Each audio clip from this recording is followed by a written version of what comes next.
Daming tanong hindi ko masagot, kung paano at bakit nangyari ito. Wala na ba ako sa iyong halaga, o sadyang lahat ay nakuha mo na? Palagi tanong sa sarili kung ano bang kulang. Minsan pakiramdam di minahal na tuluyan. Napakamahalin mo naman, hindi mo nararamdaman. Ganyan ba talaga kapag nahanap sa iba ang pagkukulang? Pagod din naman ako pero kahit kailan hindi kita iniwan. Bakit sa'yo parang wala ako, biglaan mo na lang akong binitawan. Daming tanong na hindi masagot ang iniwan mo sa'kin nang kay lumayo. Bakit kaya?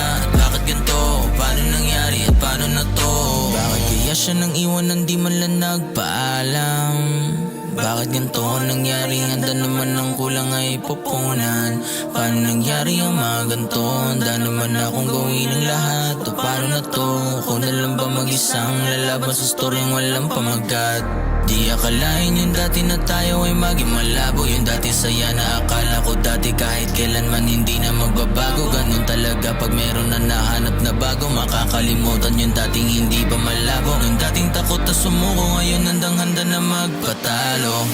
Sana di na nakilala kung alam ko lang na ganito ang nakatadhana. Kaya pala puro na lang inala kasi may bago nang kinikilala. Sana sinabi mo sa'kin nung una nang di na umabot sa punto may lalabas pa sa mga mata natin na luha nakakapanghina.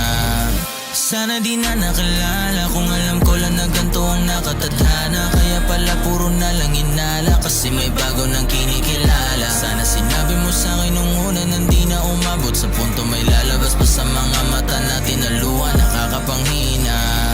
Sa dami na sa'tin nangyari, ba't ngayon pa napiling magpadali? Nakakasakit ka na ng damdamin, di ko lang talaga sa'yo sinabi. Di alam kung saan magsisimula, ngayon puso'y wasak at nag-iisa na.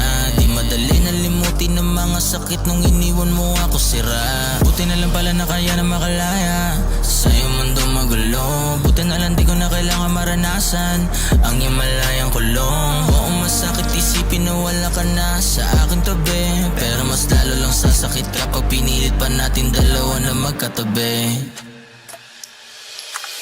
Sana di na nakilala kung alam ko lang na ganito ang nakatadhana. Kaya pala puro na lang inala kasi may bago nang kinikilala. Sana sinabi mo sa'kin nung una nang di na umabot sa punto may lalabas pa sa mga mata natin na luha nakakapanghina.